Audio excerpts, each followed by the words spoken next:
Olá!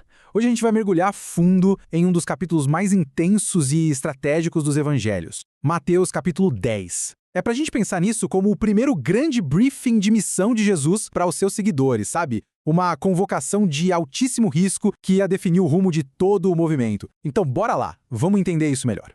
Olha, para começar, a gente precisa entender o peso dessas palavras. A comentarista Rosana Garcia Barros, ela define isso muito bem. Não foi assim um conselho amigável, sabe? Foi o que ela chama de um choque de realidade mesmo. Os apóstolos estavam prestes a descobrir que seguir Jesus significava entrar em uma realidade completamente nova e perigosa. E é aqui que o jogo vira.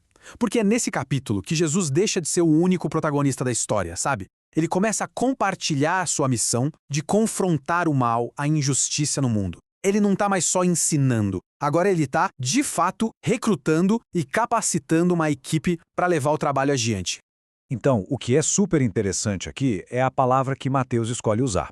É a primeira, e olha só, a única vez no evangelho dele que ele usa essa palavra apóstolos para os discípulos, que, vindo do grego, quer dizer os enviados. Ou seja, eles deixam de ser só alunos e passam a ser representantes oficiais, carregando a autoridade de Jesus com eles na missão.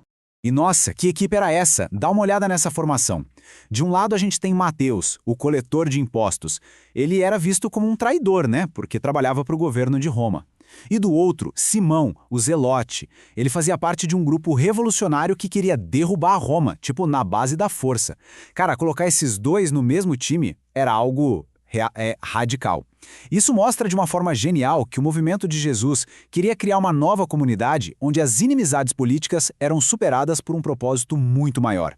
Beleza, então a autoridade ele já tem, a equipe está formada, o que vem agora são as regras do jogo, sabe? O manual de instruções para essa primeira missão.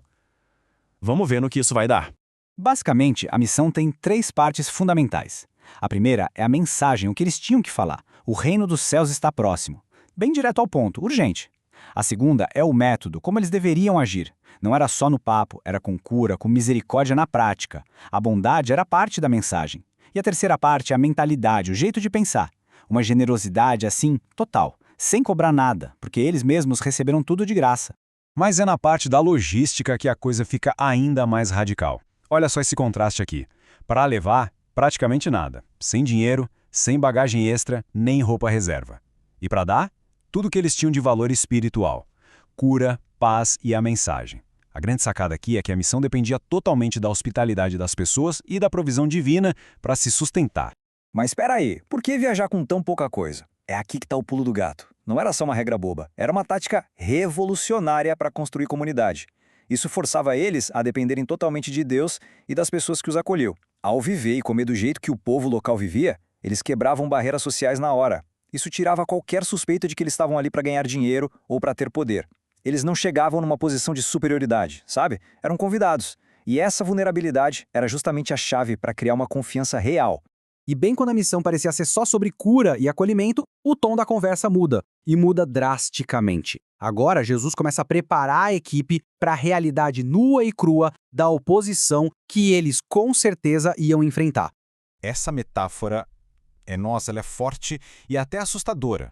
Eles não estão indo para um lugar seguro. São vulneráveis, como ovelhas mesmo, entrando num território hostil, cheio de lobos.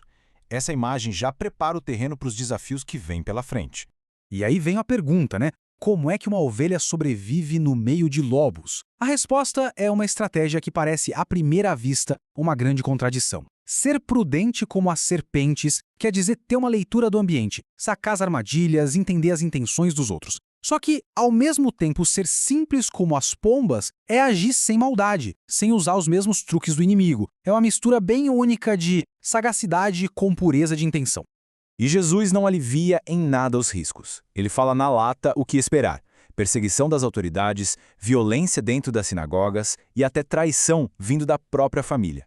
Mas o ponto-chave é que esses julgamentos não eram para ser vistos como uma derrota. Pelo contrário, era uma oportunidade de testemunhar por pessoas em posições de poder, gente que de outro jeito nunca ouviria a mensagem. Daqui para frente, as exigências ficam ainda mais pesadas. Essa parte do texto vai fundo no preço final do compromisso, um preço que exige que a pessoa reorganize completamente todas as suas lealdades humanas. E é isso que nos leva a uma das falas mais chocantes de Jesus. Será que ele veio para trazer divisão em vez de paz? Vamos dar uma olhada no que essa espada significa de verdade. Então essa espada não é de jeito nenhum chamado para violência, é uma metáfora. É sobre a divisão clara, cortante, que a verdade pode causar. Quando a mensagem do reino chega numa família, numa comunidade, ela força as pessoas a fazerem uma escolha. Alguns aceitam, outros rejeitam, e essa decisão pode criar um conflito profundo, afiado como uma espada. E aí a gente chega na imagem final do custo do discipulado, tomar a sua cruz. Para quem ouviu isso na época, não era uma metáfora bonita, poética, não. Era uma imagem brutal, da vida real. Eles viam com os próprios olhos os condenados carregando a própria cruz em direção à execução. Significava literalmente caminhar para a morte. Uma renúncia total de si mesmo, dos seus planos e da sua segurança para seguir Jesus. Depois de apresentar todos os perigos, todos os custos, Jesus encerra esse briefing da missão com a mensagem de esperança. O foco agora é no porquê de continuar firme e nas recompensas que viriam. O ponto central aqui é o seguinte: a vitória não é sobre evitar o sofrimento, mas sobre perseverar através dele. Como a Rosana Barros bem coloca, no mundo onde o ódio parece reinar, a estratégia que vence no final é a perseverança no amor. Essa resistência baseada no amor é o que leva à salvação, à vitória final sobre toda hostilidade. Isso aqui ilustra de um jeito incrível o valor de apoiar quem está na missão. A recompensa não é só para quem está lá na linha de frente, não.